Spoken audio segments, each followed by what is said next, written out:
At 66, Margaret Ellis believed the hardest chapter of her life had already been written. Just weeks after burying the husband she'd loved for 44 years, she inherited something nobody in her family wanted: an abandoned bridgekeeper's house overlooking a quiet stretch of the Blackwater River. The roof leaked, the windows rattled in the wind, and everyone told her to sell it before it collapsed into the water. Some even laughed, wondering why a grieving widow would waste her time on a forgotten house that had outlived its purpose decades ago. But 3 days after moving a rusted cast-iron stove to clean the floor beneath it, Margaret uncovered a hidden brass box sealed beneath a loose stone. Inside wasn't money, or a deed, but the first of nearly 100 years of handwritten river records, each carefully continued by the next bridgekeeper as she turned the fragile pages. One final entry stopped her cold, because it suggested that generations of bridgekeepers hadn't been recording the river for history at all. They had been quietly protecting an entire town from dangers no one else ever noticed. And before Margaret discovered why those records had been hidden for so long, everything she believed about the old bridge and the people who watched over it was about to change forever. Before we step inside the bridgekeeper's house together, I'd love to know where you're listening from and what time it is where you are right now. Leave a comment below so I can welcome you to our growing community from around the world. If you're starting your morning, I hope you have a peaceful and wonderful day ahead. And if you're relaxing this evening, I hope this story brings you comfort.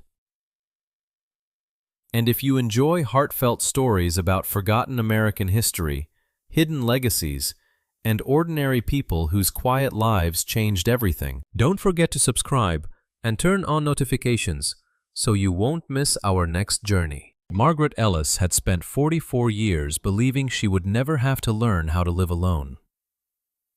Every morning had begun with 2 cups of coffee, 1 newspaper shared across the kitchen table, and the quiet comfort of hearing her husband Thomas humming while feeding the birds outside their Vermont farmhouse. Then, without warning, a heart attack ended a lifetime in a single afternoon. 3 weeks later, the house remained painfully silent. Thomas's favorite chair still faced the living room window. His reading glasses rested on the end table exactly where he had left them. Margaret couldn't bring herself to move either one. At 66, she found herself wandering from room to room simply because standing still made the loneliness feel heavier. Friends visited often during the first week. Neighbors dropped off casseroles and fresh bread. Church members called to check on her. By the 3rd week, life around her slowly returned to normal, but hers remained frozen. One rainy Tuesday morning, Margaret drove into town to meet with an attorney handling several unresolved family matters. She expected paperwork related to Thomas's estate. Instead, the attorney slid another folder across the desk. "There's one more matter," he explained. "A distant cousin of yours, Samuel Mercer, passed away last month." Margaret searched her memory. "I barely knew him." "Neither did most people," the attorney replied gently. "He never married and had no children. According to his will, he left you his property." Margaret looked down at the document. The address meant nothing to her. "What property?" "The old bridgekeeper's house on Blackwater River." She blinked. "The little house beside the covered bridge?" "That's the one." Margaret almost laughed. Everyone in the county knew the place. It had been abandoned for years after modern monitoring systems replaced the bridgekeeper decades earlier. The small wooden house leaned toward the river, its paint faded, its porch sagging under harsh winters. Teenagers sometimes dared each other to walk around it after dark, but few adults had reason to visit. "Why would Samuel leave that to me?" she asked. The attorney simply shook his head. The will doesn't explain. That evening, Margaret called her daughter Emily. "Mom, you don't actually plan on keeping it, do you?" Emily asked after hearing the news. "I haven't decided. It's falling apart. You could sell the land and be done with it." "Maybe," Emily hesitated. "You don't need another burden right now." Margaret knew her daughter meant well. Emily lived several hours away with a busy career and 2 young children. She worried constantly that grief might lead her mother into making emotional decisions. "I'll at least go see it," Margaret said quietly.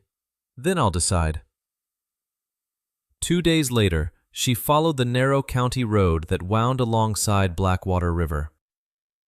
Autumn leaves drifted across the pavement, while the river flowed steadily beneath the old covered bridge. Beyond it stood the bridge-keeper's house. It looked smaller than she remembered. White paint had peeled away in long strips, exposing weathered gray boards beneath. Several shutters hung crookedly.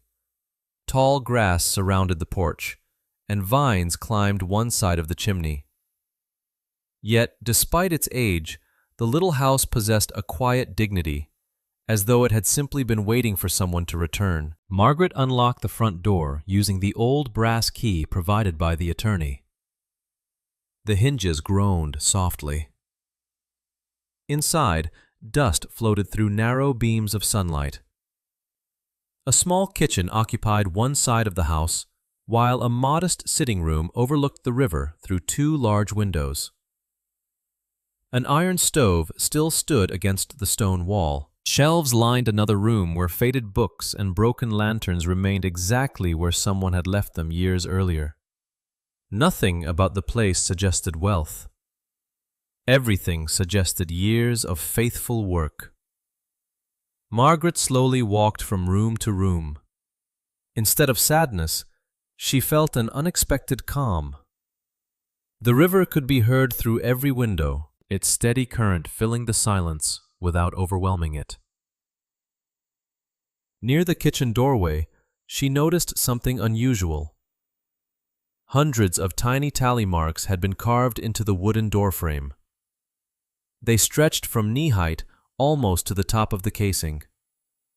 None carried dates or names, just careful vertical lines grouped neatly in sets of 5. Margaret reached out and traced one with her fingertips.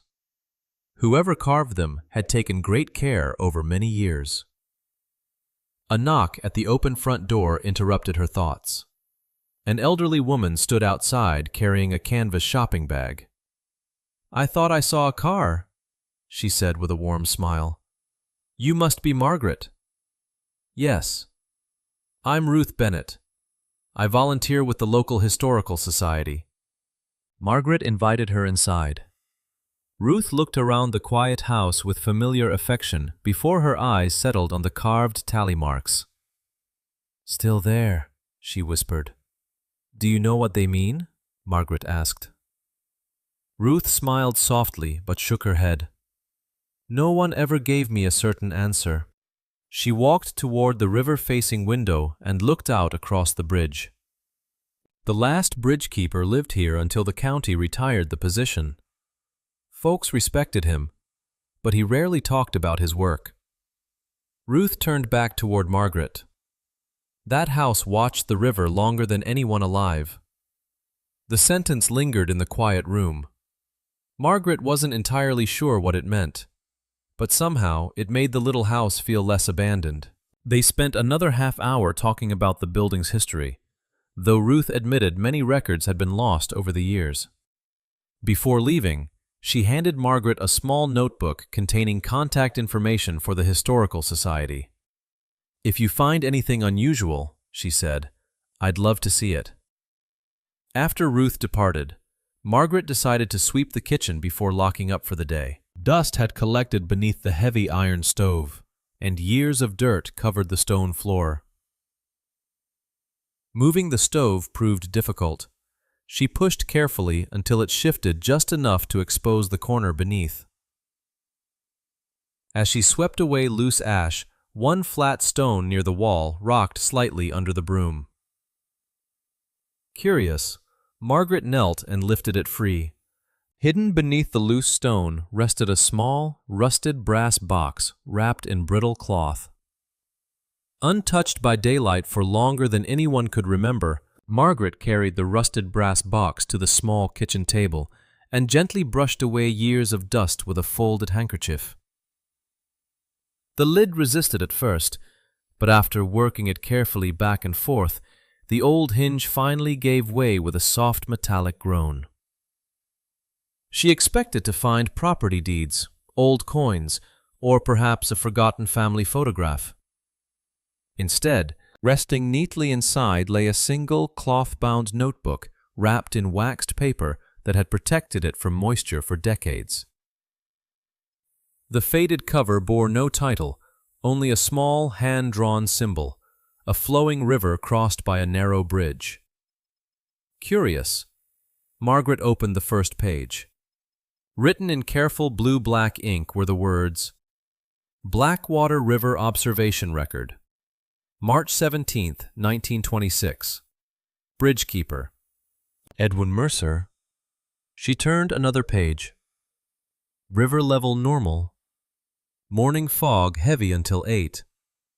Ice fully cleared. One wagon crossed safely after replacing a damaged wheel." The next page contained another day's observations, then another. Every entry followed the same pattern: water level, current speed, weather, floating debris, ice conditions, wildlife, travelers. At first, the notebook seemed almost disappointingly ordinary. It wasn't a diary. It wasn't a journal filled with personal thoughts. It was simply a careful daily record of the river. Yet there was something deeply comforting about its consistency.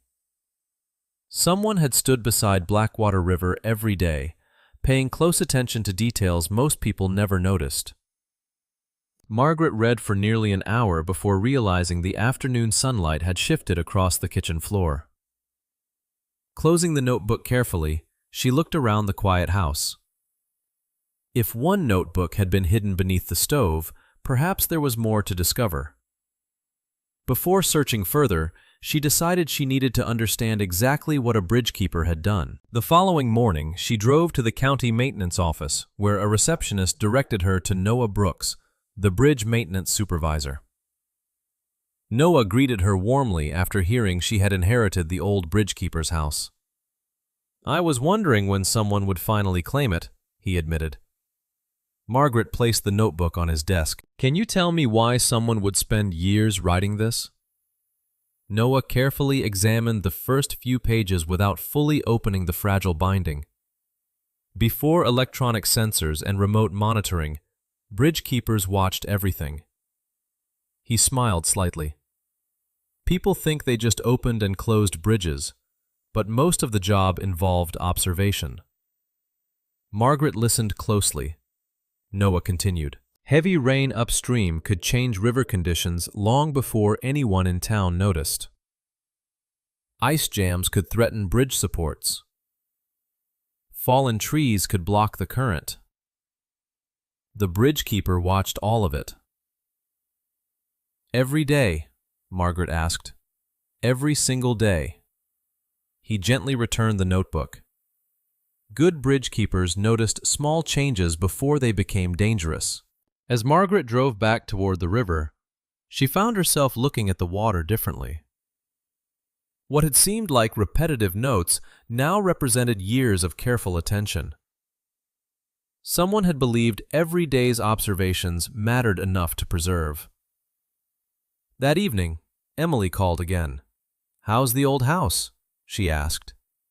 Margaret smiled faintly. "Interesting. Interesting usually means you're planning to keep it." "I found something." She explained the notebook and the daily river records. Emily laughed softly. "Mom, that sounds like someone's weather log." "Maybe. Just don't let an old notebook keep you from moving forward."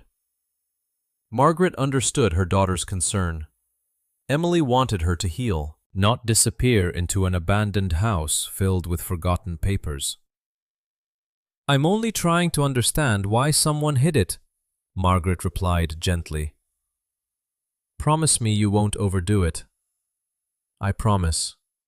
The next morning, Margaret returned to the bridge keeper's house carrying cleaning supplies, fresh water, and several storage boxes. She carefully wrapped the notebook before placing it safely inside a cabinet, away from sunlight.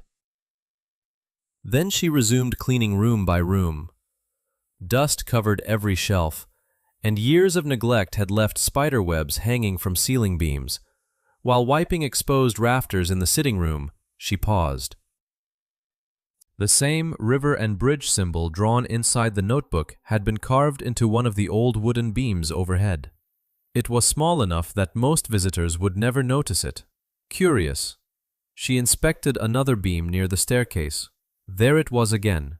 The symbol appeared identical, carved with deliberate precision. Margaret walked through the rest of the house. She found the mark near a window frame, beneath a shelf bracket, and beside an upstairs doorway. Whoever had placed them hadn't been decorating the house. They had been marking something. She photographed each carving before continuing her work. Later that afternoon, Ruth Bennett stopped by carrying a folder of historical newspaper clippings. Margaret showed her the notebook first. Ruth carefully adjusted her glasses as she read several pages. "I've seen references to bridgekeeper reports before," she said, "but I never knew any still survived." Margaret then showed her the carved symbols.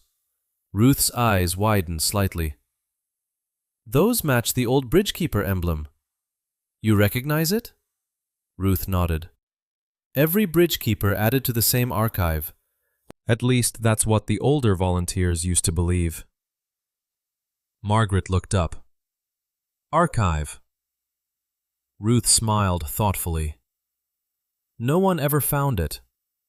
Most assumed the records disappeared after the position was eliminated." Margaret glanced around the room.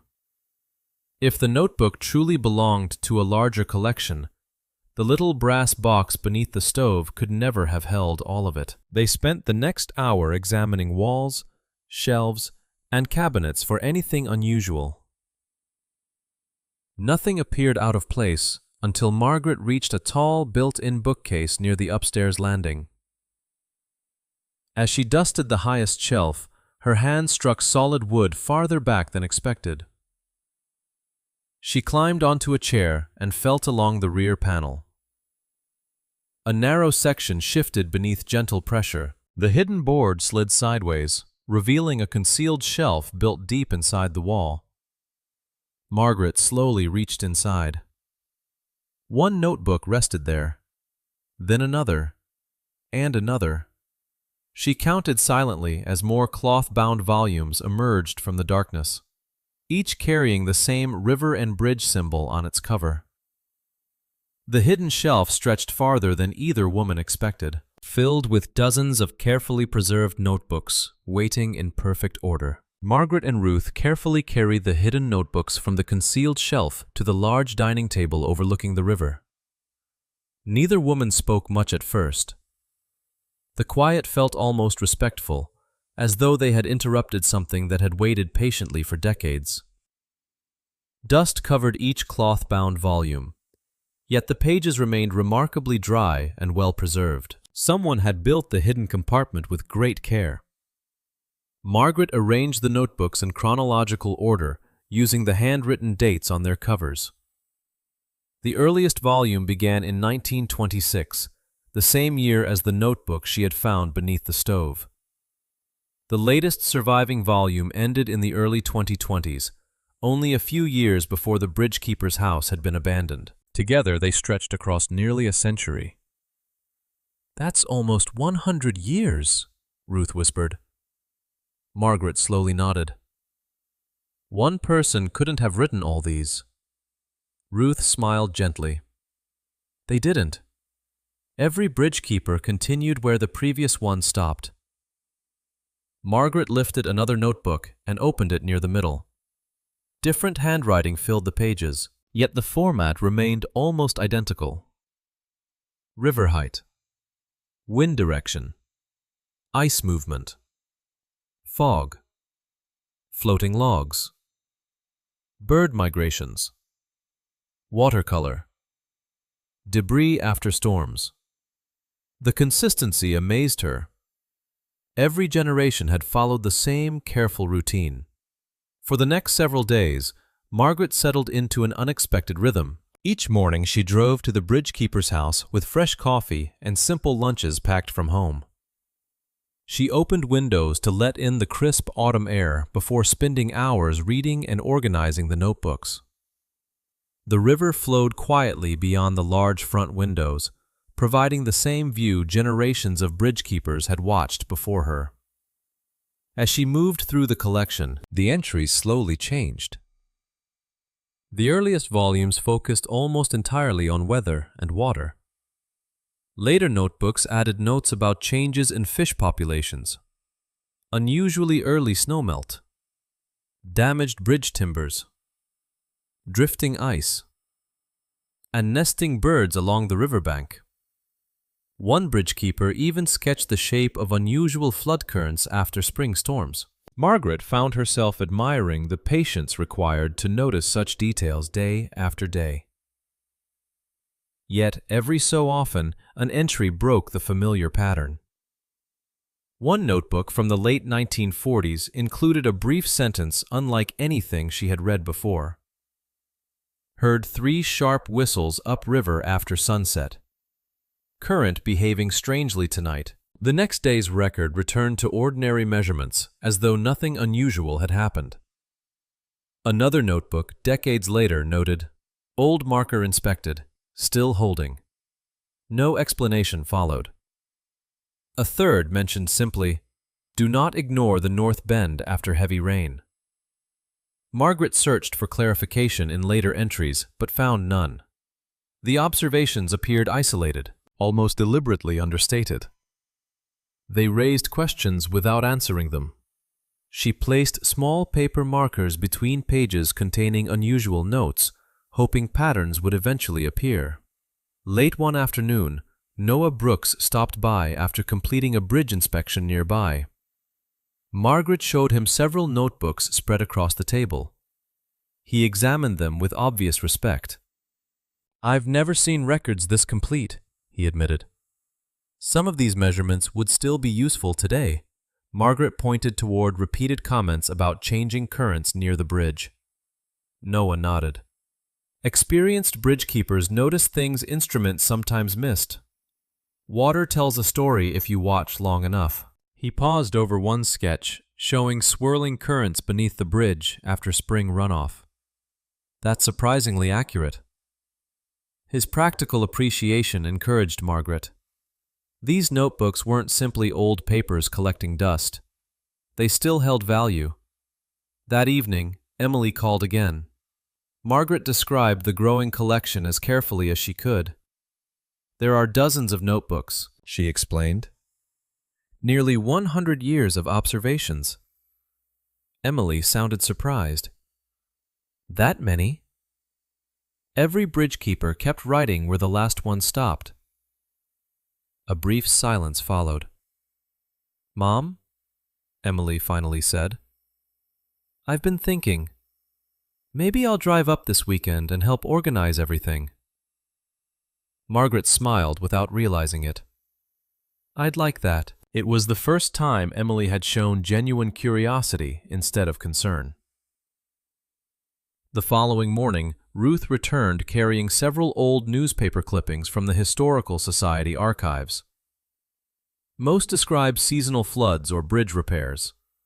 One article briefly mentioned a retiring bridgekeeper praised for maintaining uninterrupted observation records for future caretakers. No further explanation appeared. Another clipping referenced routine notebooks transferred to the keeper's residence after staffing changes. Margaret compared the dates with the collection on the table. Everything fit perfectly. The notebooks had remained exactly where they belonged.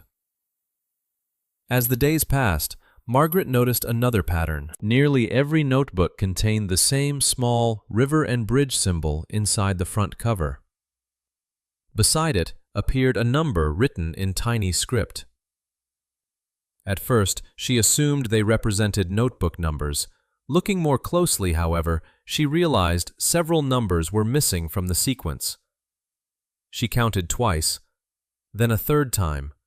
Volumes 14, 27, 43, 58, 71, and 86 were nowhere to be found. The gaps stretched evenly across the decades.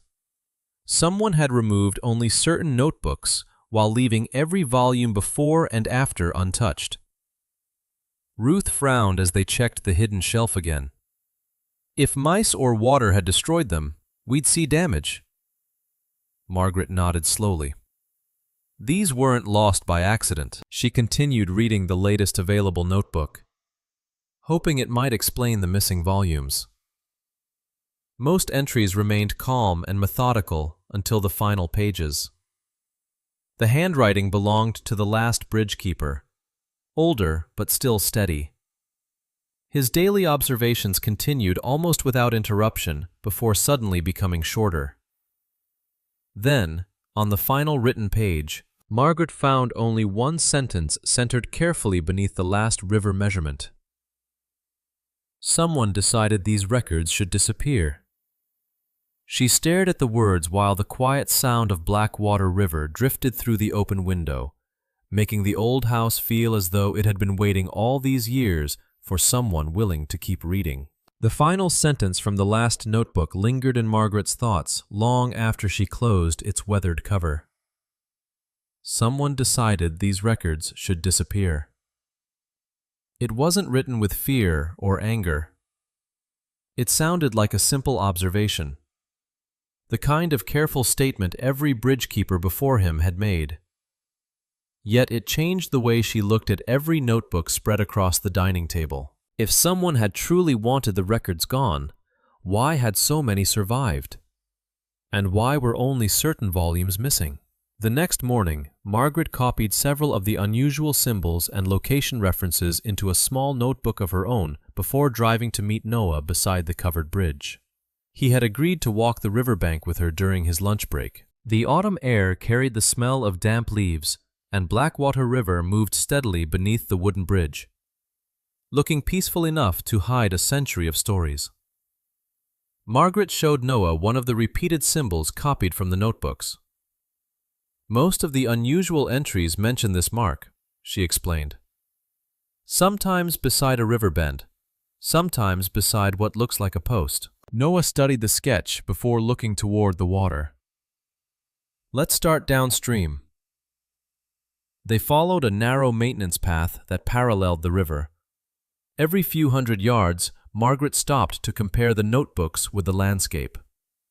Some descriptions matched almost perfectly, despite being decades old. A bend where the current accelerated, a rocky bank where spring ice often collected, a large maple tree leaning over the water. Though many landmarks had changed, enough remained for the old observations to feel surprisingly current. Nearly a mile downstream, Noah suddenly stopped beside a weathered wooden post, standing half hidden among tall grass. Faint carved lines covered its surface. Margaret brushed away moss with her hand. Horizontal marks stretched upward at regular intervals, each labeled with faded numbers. A flood marker, Noah said quietly. I've heard about these. Margaret compared the marker with one notebook entry from the 1950s. The measurements matched exactly. They weren't guessing, she whispered. Noah nodded. Someone checked these levels year after year. They photographed the marker before continuing farther along the river. During the afternoon, they found two more. One had nearly disappeared beneath vines. Another leaned slightly toward the water, but still carried carefully carved measurement lines. Each appeared exactly where the notebooks predicted. Margaret began realizing that the bridge keepers hadn't simply recorded river conditions. They had built a system of permanent reference points that still survived. Later that day, Ruth invited Margaret to the Historical Society's small archive room behind the town library. Cardboard boxes filled the shelves, each containing donated photographs, newspaper clippings, and handwritten family records. Ruth carefully unfolded several brittle newspaper articles from the 1930s and 1940s. One described spring flooding that narrowly missed the town after residents received unusually early warnings from the bridgekeeper. Another praised volunteers who reinforced riverbanks before heavy rains arrived. The articles never explained how the warnings had been made so quickly. Margaret quietly compared the dates with the notebooks. On both occasions, bridgekeepers had recorded subtle changes in water movement several days before the flooding appeared in official reports. Ruth smiled thoughtfully. People trusted those bridgekeepers because they watched every day, Margaret replied. Returning to the bridgekeeper's house, Margaret found another visitor waiting outside. A young man wearing a county engineering jacket introduced himself as Daniel Ortiz. "Noah mentioned you've uncovered some historical river records," he said. Margaret invited him inside and showed him several notebooks along with photographs of the flood markers. Daniel examined them with growing interest. "These observations are incredibly detailed," he admitted. "Modern computer models depend on historical river behavior. Records like these could help us understand long-term changes better than scattered government reports." Margaret smiled. "I thought they were just weather notes." Daniel gently shook his head. "They're much more than that." He pointed toward a series of water level measurements recorded over consecutive weeks. Someone here noticed patterns before anyone had modern equipment. For the first time, Margaret realized the notebooks held not only historical value, but practical value as well. They represented knowledge gathered patiently over generations. As Daniel prepared to leave, he paused on the porch and looked back at the aging house. "Whatever happens," he said, "don't let anyone throw these away." His words stayed with Margaret long after his truck disappeared. News of the notebooks spread quietly through town over the following week. Neighbors occasionally stopped by to ask questions or share family memories of former bridgekeepers. Most visits were friendly, though several people repeated the same advice Emily had once given. "That old place is falling apart. You'd be better off selling. It's more trouble than it's worth." Margaret thanked everyone politely, but found herself less interested in selling with each passing day. Cleaning the house no longer felt like maintaining an abandoned property. It felt like protecting something entrusted to her. One crisp morning, a dark sedan pulled into the gravel driveway. A neatly dressed man stepped out carrying a leather portfolio. He introduced himself as Harold Pierce from the Regional Transportation Office. Margaret invited him inside. Harold looked around the house with professional efficiency rather than curiosity. He noticed cracked plaster, aging floorboards, and worn window frames before his eyes settled briefly on the notebooks stacked neatly across the dining table. "We've been reviewing several older county properties," he explained. "This house falls within future bridge infrastructure planning." Margaret listened quietly. Harold continued.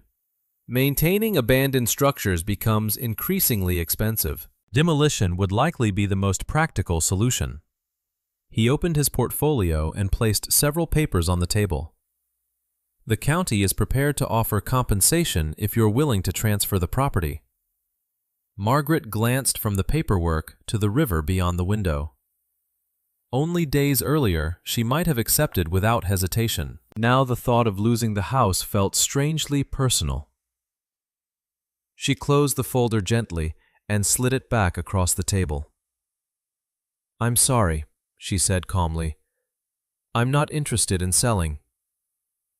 Harold studied her for a moment before giving a polite nod. "If you change your mind, The offer will remain available for a limited time. After he drove away, Margaret stood alone on the porch, watching Blackwater River flow beneath the covered bridge. Behind her, inside the quiet little house, nearly 100 years of careful observation waited patiently on the table, asking not to be forgotten. Margaret stood at the kitchen window for a long time after Harold Pierce's sedan disappeared around the bend in the road. His offer had been polite, almost generous on the surface, yet it carried the unmistakable feeling that the bridge-keeper's house had already been judged unnecessary. She looked toward the dining table where nearly 100 years of notebooks rested in careful stacks. Only a month earlier, she would have agreed that the little house was simply another aging building. Now it felt impossible to separate the house from the lives recorded inside those pages. The following morning, an official envelope arrived in her mailbox. It contained a county inspection notice scheduling a structural assessment of the property. The letter explained that aging public-adjacent buildings required updated safety reviews. Margaret read it twice before setting it beside Harold's business card. The inspection itself seemed reasonable, yet its timing unsettled her. She called Noah, who listened patiently before answering. Older buildings near transportation infrastructure get inspected from time to time, he said. Don't panic. Just make sure the obvious hazards are addressed. Do you think they'll force me to tear it down? Margaret asked quietly. Not if it can be repaired, Noah replied. Let's walk through it together tomorrow. The next afternoon, Noah examined loose porch boards, cracked railings, and several sections of aging roof. He made notes on a clipboard before smiling reassuringly. It's old, but it's solid where it matters. Some repairs wouldn't hurt.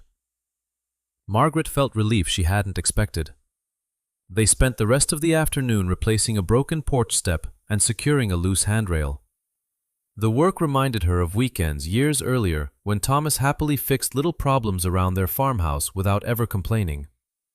For the first time since his passing, the memory brought more comfort than pain. 2 days later, Emily arrived carrying an overnight bag and work gloves instead of gentle arguments about selling the property. She hugged her mother tightly before looking around the little house. It's smaller than I imagined, she admitted. Margaret laughed softly. It grows on you. Together, they carefully dusted shelves, cleaned windows, and organized the notebooks into labeled boxes. Emily had always been naturally organized, and before long, she had created a simple catalog listing dates, notebook numbers, and unusual entries. As they worked side by side, conversation came easily. I read some of the copies you mailed, Emily said. Those bridge keepers noticed everything.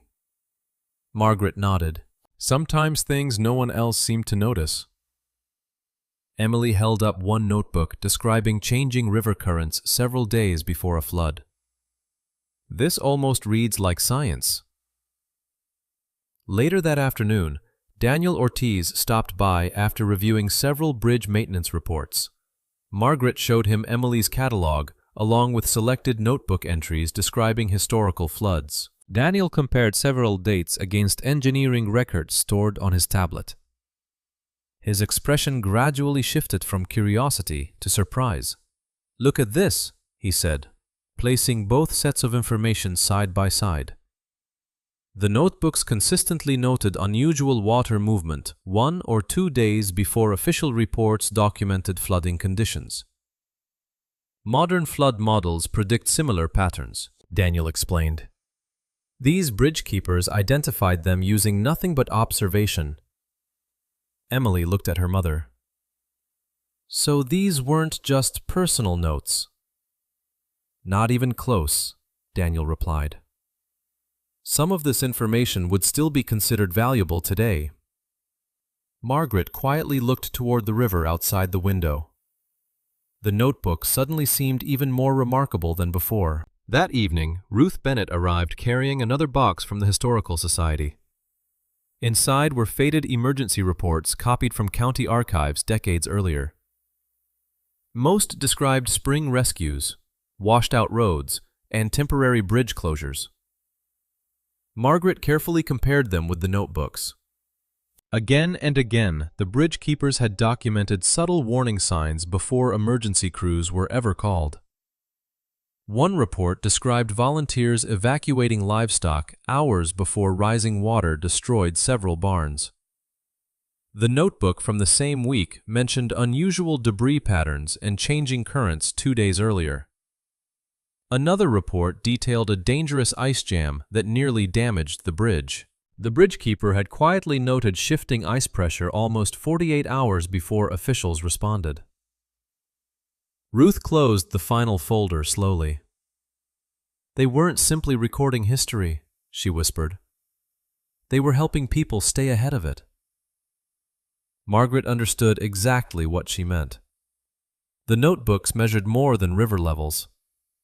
They measured responsibility. That realization made the missing volumes feel even more significant. If every surviving notebook contained practical observations, what might the missing ones have recorded? Over the following week, Margaret devoted herself to preserving the collection.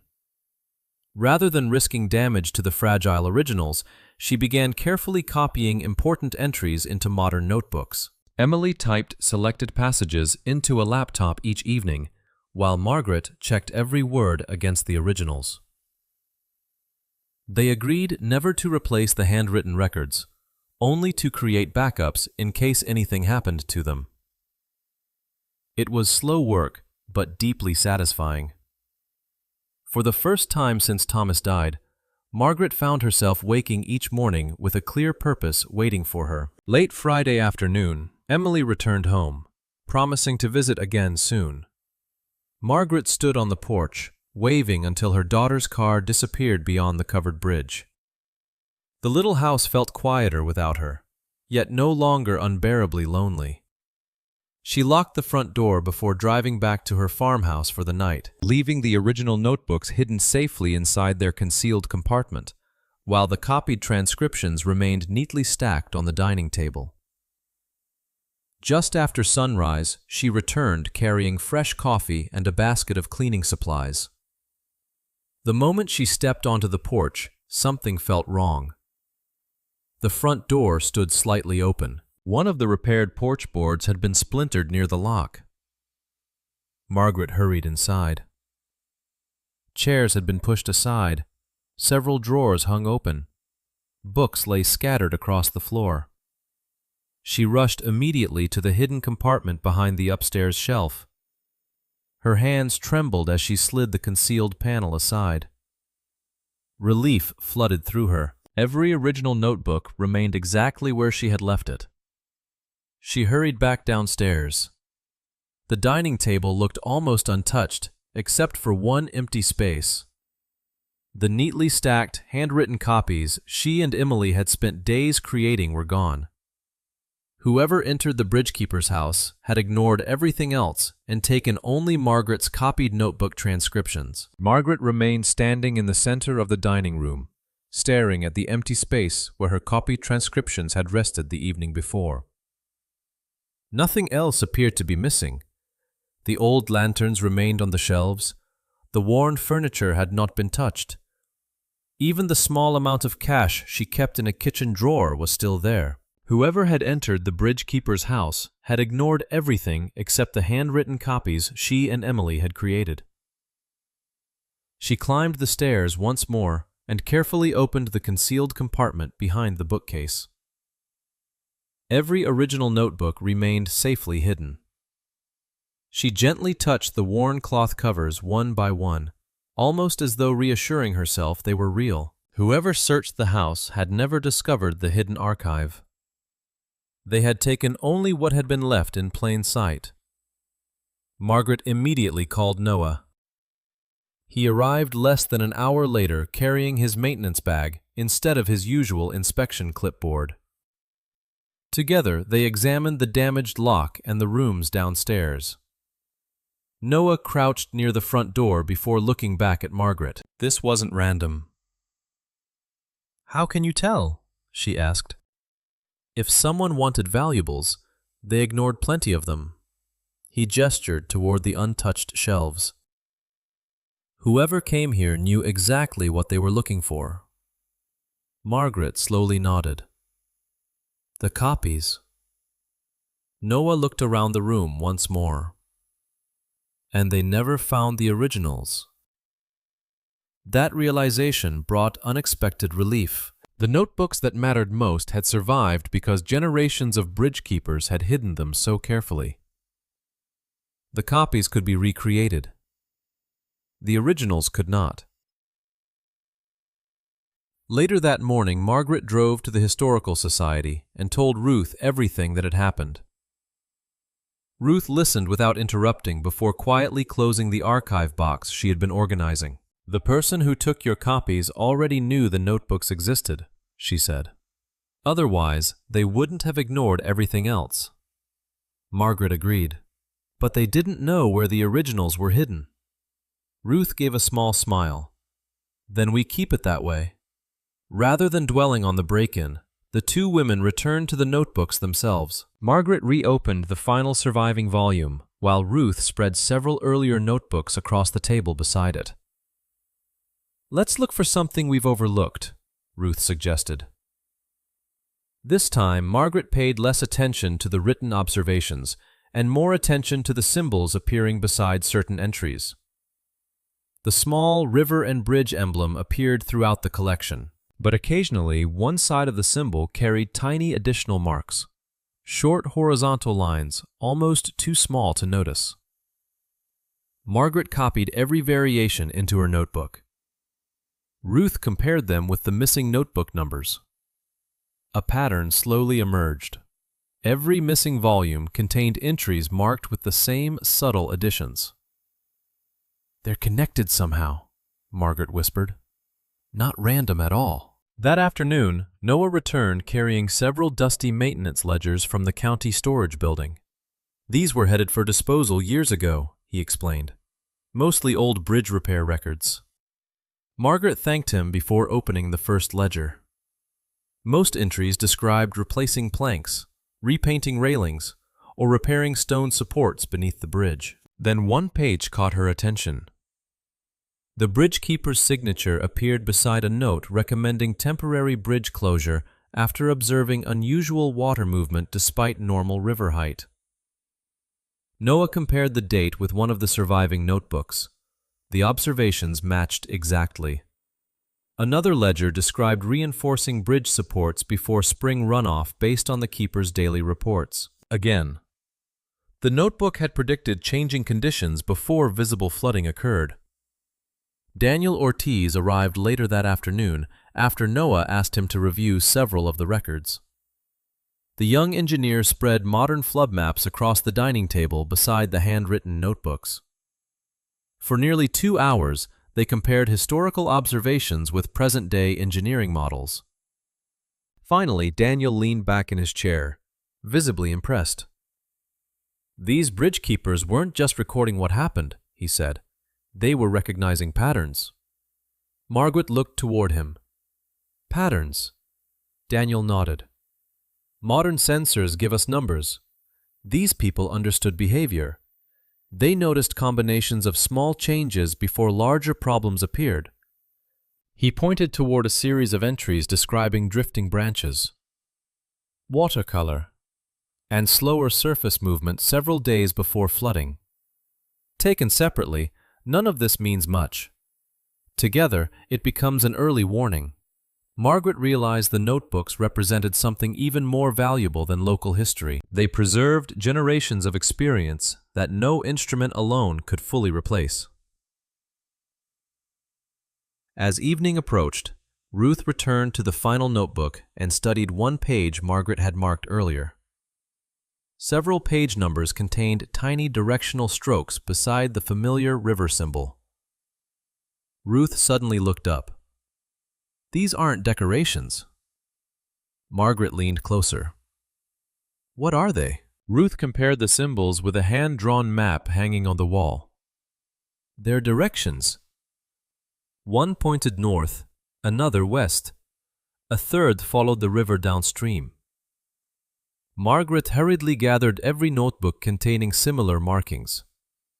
When arranged in chronological order, the directional symbols formed a repeating sequence that eventually ended at the same location beyond the covered bridge. Noah unfolded an older county map and traced the route with his finger.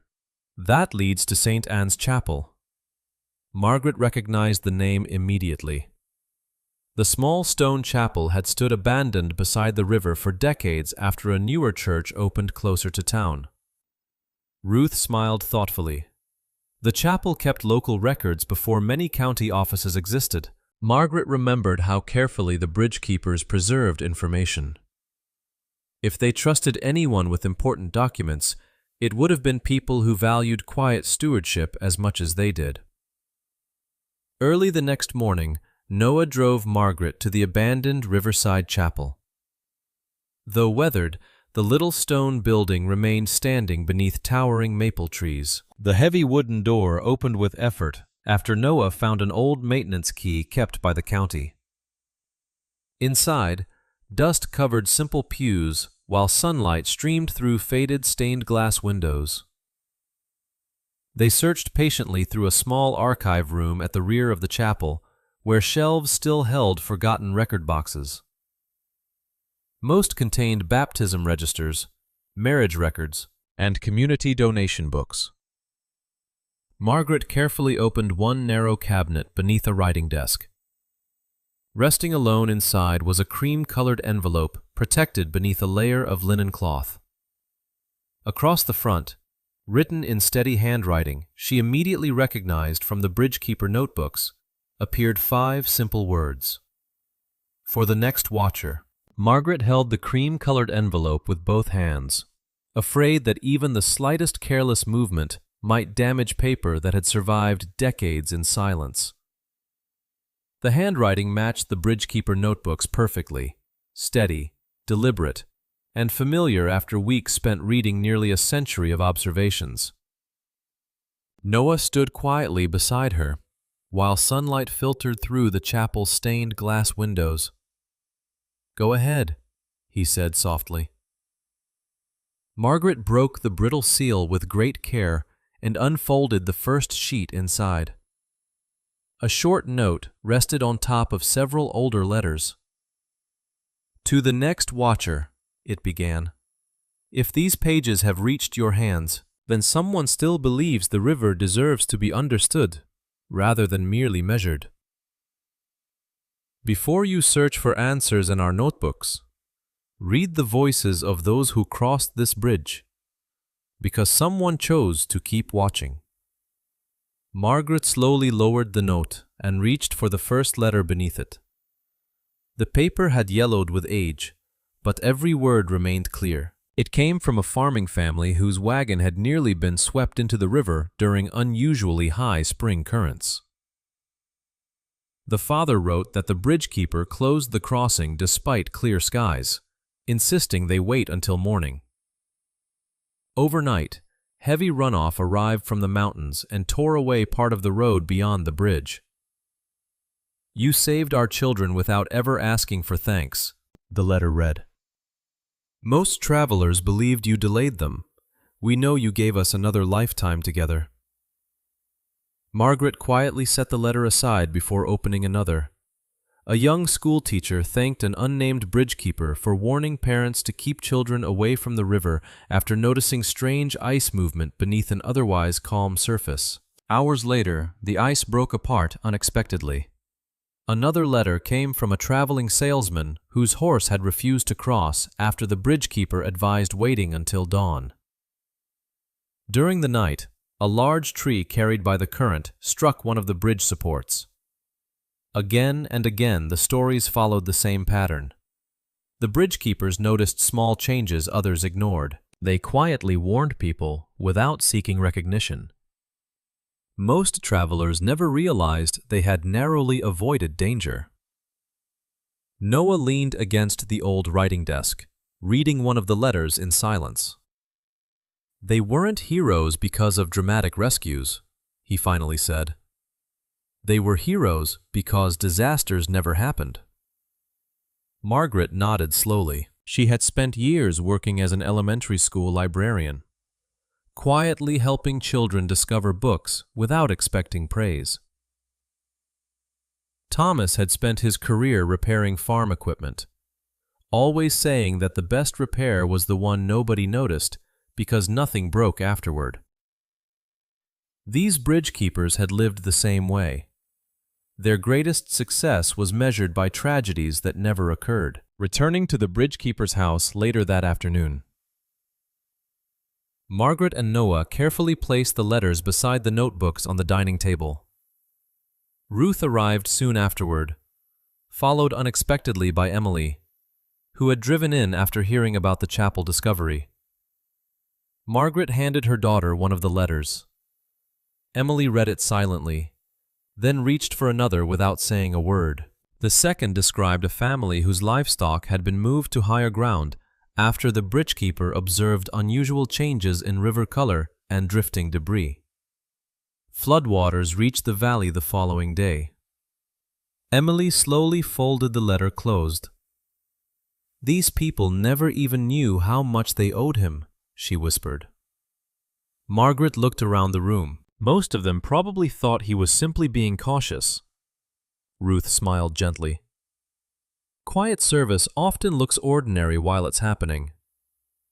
They spent the afternoon organizing every letter by date, matching them whenever possible with entries in the surviving notebooks. Margaret noticed that many rescue stories aligned with the same unusual observations that had first caught her attention.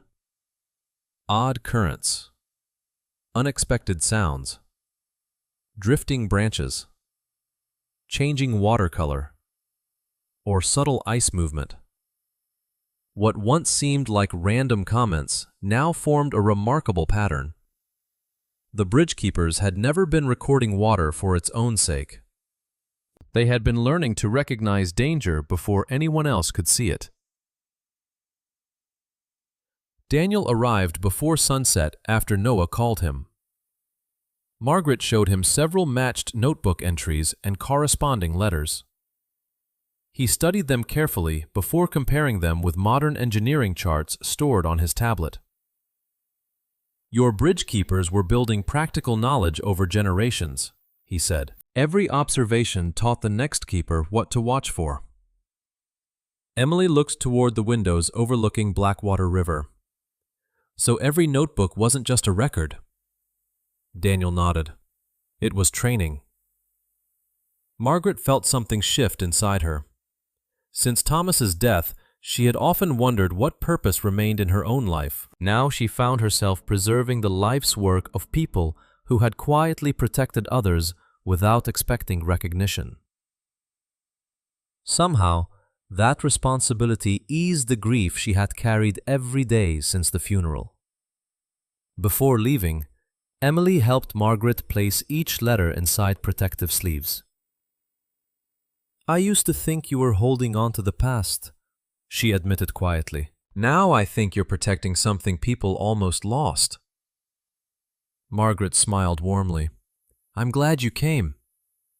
As evening settled over the river, Ruth unfolded the final letter from the envelope. Unlike the others, it wasn't written by someone rescued.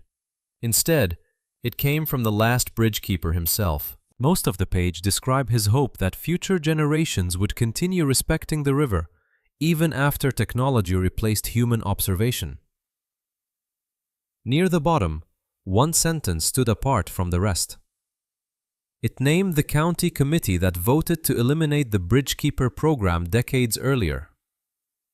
Beneath the list appeared a single family name carefully underlined in faded ink. Pierce. Margaret immediately remembered Harold Pierce's business card still resting in the kitchen drawer beside the county inspection notice. She looked from the letter to Ruth, who quietly nodded. It seems his family was involved when the position ended. Margaret read the final line beneath the underlined name. They believed instruments could replace watchful eyes. She closed the letter gently. It contained no bitterness and no accusation against anyone living today. Like every notebook before it, it simply recorded what had happened and trusted the future to judge it fairly.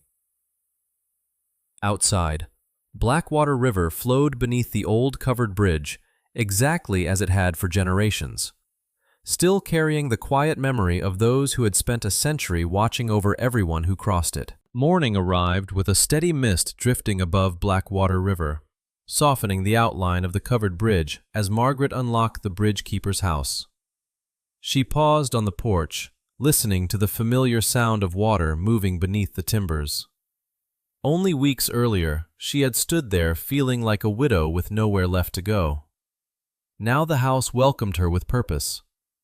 Inside, the notebooks, letters, photographs, and copied maps covered the dining table in neat rows.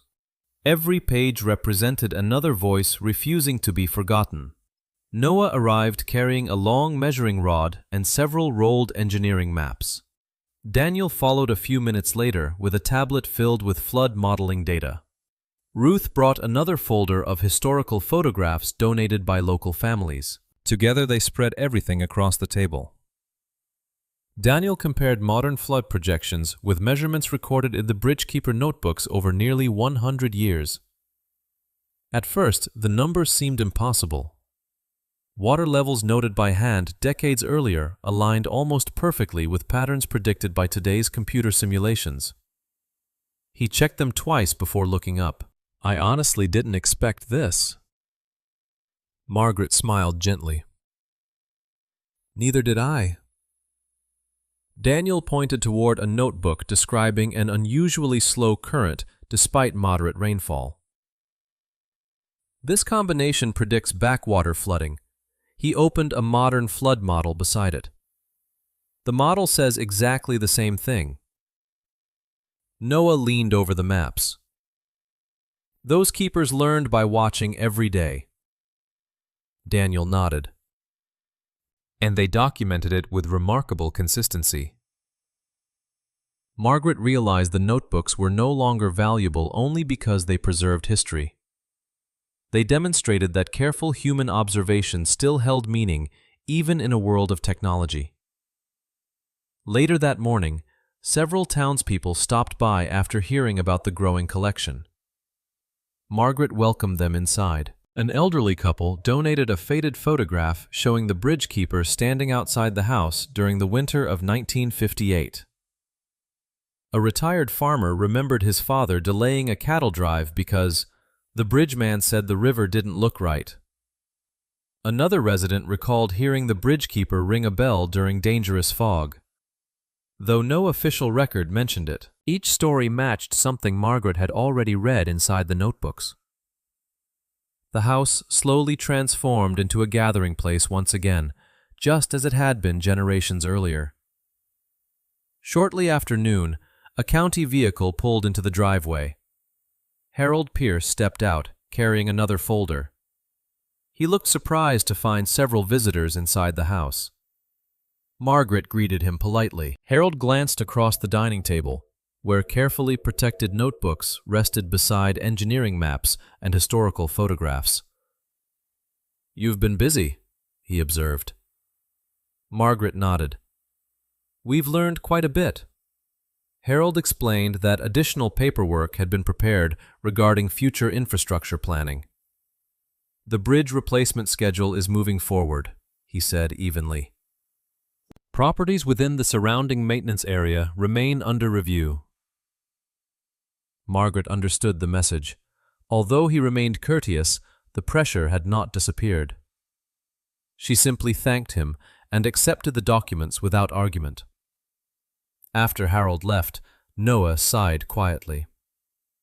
"He's determined." Margaret looked toward the river outside the window. So were the bridgekeepers. The following day, Daniel returned with printed engineering comparisons prepared from the notebook data. He carefully explained each chart to Margaret and Ruth. "These observations remain scientifically reliable," he said. "Some of the flood markers recorded here would still help calibrate modern surveys." Ruth smiled proudly. Imagine that. Nearly a century later. Daniel paused before another chart. I'd like to inspect those original markers again. Margaret agreed immediately. That afternoon, the four of them walked along the river, carrying copies of notebook sketches and old survey maps. The autumn woods had grown quieter as leaves covered the narrow footpaths. They stopped first beside the weathered flood marker Margaret and Noah had photographed days earlier. Daniel carefully measured its height above the river before comparing it with notebook entries recorded more than 70 years earlier. "Within inches," he said quietly. They continued downstream to another carved marker, nearly hidden beneath vines. Again, the measurements matched the notebooks almost perfectly. Margaret gently brushed moss away from the weathered wood, revealing faded numbers still visible after decades of rain and winter ice. She imagined generations of bridge keepers stopping at the same place under every kind of weather, patiently recording details no one else considered important. At the third marker, Daniel unfolded one of the oldest county surveys Ruth had located. He carefully aligned landmarks with the notebook sketches before looking toward the opposite riverbank. "These markers weren't placed randomly," he said. Noah followed his gaze. "They're establishing reference points." Daniel nodded. "Permanent ones." Margaret suddenly remembered the repeated entries mentioning "old marker inspected" throughout the notebooks. The bridge keepers hadn't simply measured water. They had maintained an entire observational system stretching along the river. As they continued walking, Margaret noticed several newly placed survey stakes near the riverbank. Bright orange ribbons fluttered in the afternoon breeze. Noah examined one closely before checking Daniel's maps. "These are recent." Daniel frowned slightly. The modern survey line ran several yards away from the weathered flood marker rather than directly through it. Margaret compared the location with the old notebook sketches. The difference was unmistakable. The historical marker stood exactly where generations of bridge keepers had measured the river. The new survey ignored it completely. Ruth slowly unrolled the oldest county map one more time. The original reference points matched every carved marker they had visited that afternoon. Margaret looked from the century-old notebook in her hands to the modern survey stakes driven into the ground nearby. The river itself had not forgotten where its true measurements began, and neither had the quiet markers that had watched over it for nearly 100 years. The town meeting drew a larger crowd than anyone expected. Folding chairs filled the community hall, and late arrivals stood along the back wall beside old photographs of Blackwater River. Word had spread that the future of the bridge keeper's house and its remarkable collection of notebooks would finally be discussed. Margaret arrived carrying a carefully organized archive box, while Noah wheeled in display boards showing photographs of the flood markers. Copies of engineering comparisons and selected notebook pages. Ruth placed preserved newspaper clippings and historical letters across another table, while Daniel arranged charts comparing the handwritten river observations with modern flood models. Emily quietly helped her mother organize everything before taking a seat in the front row. Margaret had spoken to school children and library groups throughout her years as a librarian, but standing before neighbors to protect nearly 100 years of forgotten history felt very different.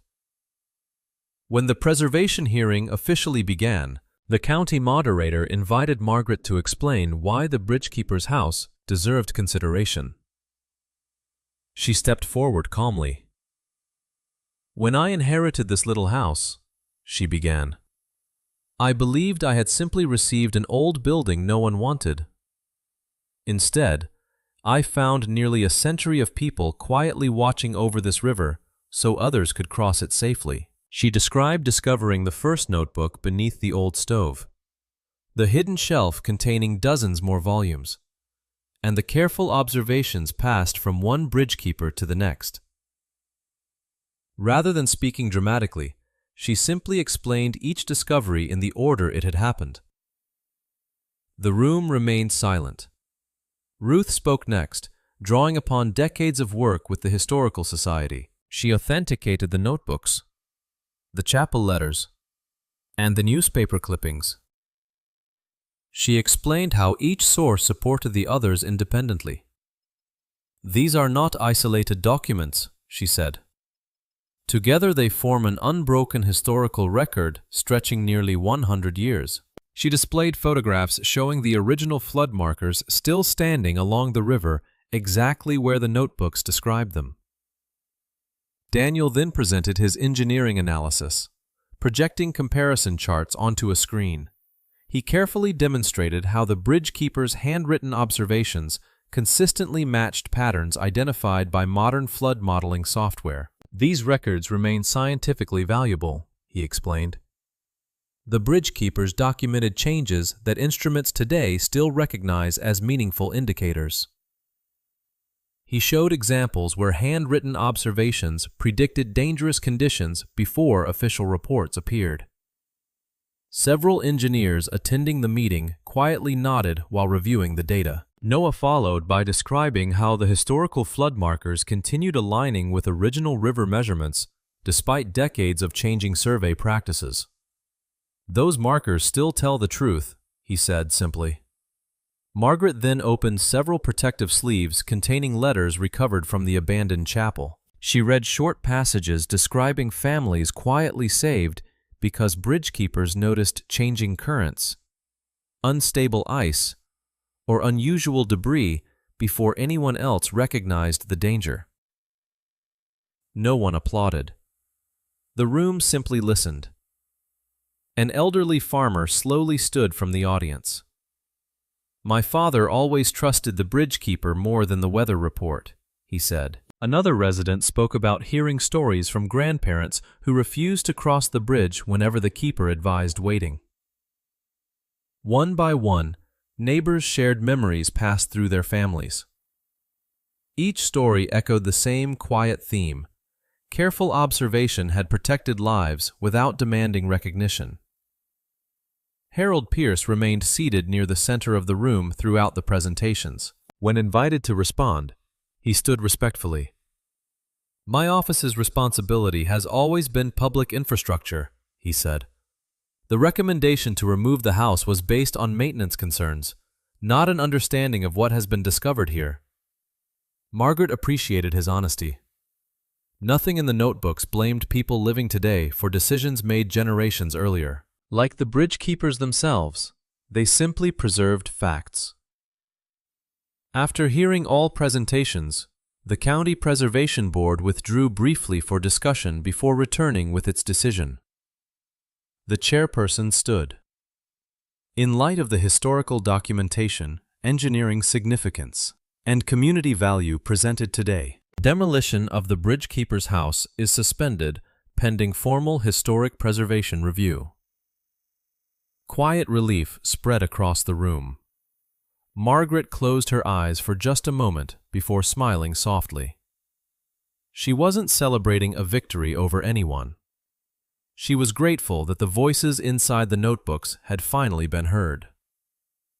After the meeting ended, neighbors gathered around the display tables, asking thoughtful questions. Several offered to volunteer preserving the records. Others donated old family photographs or remembered additional stories connected to the bridge. Margaret thanked each person personally. The little house no longer belonged only to her. It had become part of the community once again. Late that afternoon, Margaret, Emily, Noah, Ruth, and Daniel returned to the bridgekeeper's house carrying the display materials. As they carefully placed everything back inside, Emily paused beneath the small observation platform overlooking the river. "Mom," she called, "the floor sounds different here." Margaret joined her, tapping gently with the handle of a flashlight. Noah noticed one section produced a noticeably hollow sound. He knelt and examined the weathered floorboards. Unlike the surrounding wood, one narrow plank showed tiny hand-cut wooden pegs instead of old nails. "This was meant to be opened," he said quietly. Working carefully, Noah lifted the panel without damaging it. Beneath the observation platform rested a long wooden compartment sealed against moisture. Margaret reached inside slowly. One cloth-bound notebook emerged first, then another, then another. She recognized the missing volume numbers immediately: 14, 27, 43, 58, 71, 86. Every missing notebook lay preserved exactly where generations of bridgekeepers had hidden them. Margaret carefully lifted the final volume from the compartment. Tucked inside its cover rested a folded, handwritten page. She unfolded it gently. Across the top, in the same familiar handwriting she had come to know so well, appeared a single sentence. "If you have found these pages, you deserve to know why we kept watching, long after everyone believed we were no longer needed." Margaret unfolded the final handwritten pages with the same quiet care she had given every notebook since the day she discovered the first one beneath the old stove. Noah, Emily, Ruth, and Daniel gathered around the dining table while the evening sun reflected softly across Blackwater River outside the windows. The familiar handwriting filled each page, steady despite the passing years. Unlike the daily observations, these final entries spoke directly to whoever might someday continue the work. "If you have found these pages," the last bridgekeeper had written, "then you deserve to know why we kept watching long after everyone believed we were no longer needed." Margaret continued reading aloud. "The county believed new instruments measured the river well enough to replace us. They were not entirely wrong. Instruments measure numbers faithfully, but rivers speak long before numbers change. A keeper learns the sound of water beneath old bridge beams, the color of current after distant storms, the movement of birds before heavy fog, the drift of leaves that tells where unseen pressure is building beneath the surface. These things cannot always be explained, only patiently learned." Daniel lowered his eyes thoughtfully. Every comparison he had made between the notebooks and modern engineering models suddenly carried deeper meaning. The bridgekeepers had never competed with science. They had simply contributed something science alone could not provide. Margaret turned another page. The writer explained that every bridgekeeper inherited not only the notebooks, but also the responsibility to teach the next keeper what could never be fully written. Small sounds. Familiar smells after sudden rainfall. The behavior of floating branches. Tiny vibrations beneath wooden planks during spring runoff. Each generation added new observations while preserving those that had proven trustworthy through experience. "We never believed ourselves extraordinary," one passage read. "We simply refused to stop paying attention." Ruth quietly removed her glasses. Tears rested in her eyes as she listened. Margaret continued. The bridgekeeper explained that after automation ended the position, he feared the notebooks would eventually be discarded as outdated paperwork. Rather than arguing publicly, he hid the missing volumes beneath the observation platform, believing someone who truly valued the records would eventually search where every keeper had once stood watching the river. "If no one comes," the final page concluded, "then let the river remember us. If someone does come, ask only that they continue teaching others to notice what is easily overlooked." Silence settled across the room after Margaret finished reading. No one hurried to speak. Outside, Blackwater River flowed beneath the covered bridge with the same steady rhythm recorded in nearly 100 years of notebooks. Finally, Emily reached across the table and gently squeezed her mother's hand. "I think I understand now," she whispered. Margaret smiled through tears she no longer tried to hide. "So do I." During the months that followed, the bridge keeper's house slowly came back to life. Volunteers from the community repaired weathered siding, restored the porch, repainted windows, and carefully preserved the original interior whenever possible. Noah supervised structural work while ensuring every historical detail remained untouched. Daniel worked with engineers and historians to create high-quality digital copies of the notebooks so future researchers could study them without risking damage to the originals. Ruth cataloged every letter, photograph, flood marker, newspaper clipping, and bridge maintenance record into a permanent historical archive. Margaret found herself doing what she had always loved most: helping others discover stories. School groups visited throughout the spring. Children gathered around the old dining table while she carefully explained how generations of bridge keepers learned to read the river one quiet observation at a time. Travelers crossing the covered bridge often stopped to tour the restored house, surprised to learn that ordinary people had quietly protected their community for nearly a century without expecting recognition. Emily began spending weekends at the house whenever she could. She organized exhibits, welcomed visitors, and helped younger volunteers preserve newly donated family photographs connected to the bridge. One afternoon, she laughed as she arranged another display case. "You know," she said, "I kept telling you to sell this place." Margaret smiled warmly. "I remember." Emily shook her head. "I'm glad you didn't listen."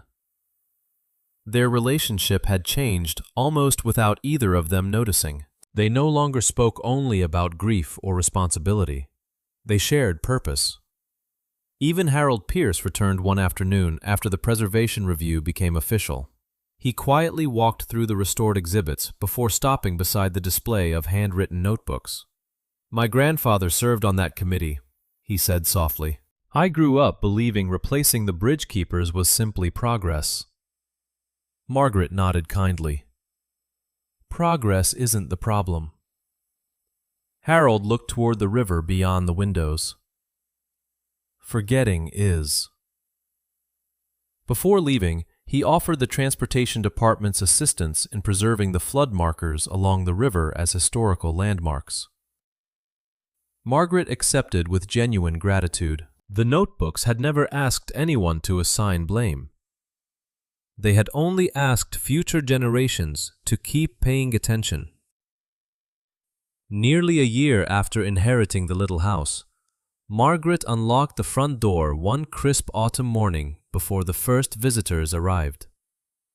The restored bridge keeper's house felt peaceful in the early light. The old dining room now displayed carefully protected notebooks beneath climate-controlled glass. Nearby rested the letters from grateful families, photographs of generations of bridge keepers, copies of engineering comparisons, and maps showing the flood markers still standing along Blackwater River. Margaret carried the very first notebook she had discovered beneath the stove and placed it beside the final recovered volume inside the largest display case. She adjusted them gently until they rested side by side. Above the case hung a simple wooden plaque carved from one of the original floorboards removed during restoration. Visitors often paused there before entering the exhibit. The inscription read, "For 100 years, they watched the river so others could cross it safely." Margaret stepped onto the porch overlooking Blackwater River. Morning mist drifted slowly above the water, exactly as it had on countless mornings described inside the notebooks. She thought about Thomas and how deeply he had believed that quiet work done well mattered, even when few people noticed. Somehow the grief she carried no longer felt like an empty place. It had become part of the path that led her here. She had believed she inherited an abandoned house no one wanted. Instead, she had inherited 100 years of faithful attention, quiet service, and ordinary people who understood that protecting others often begins with simply noticing what everyone else overlooks. As the first visitors crossed the covered bridge toward the little white house, Margaret smiled, opened the front door, and welcomed them into a place where the river and the people who had watched over it would finally be remembered.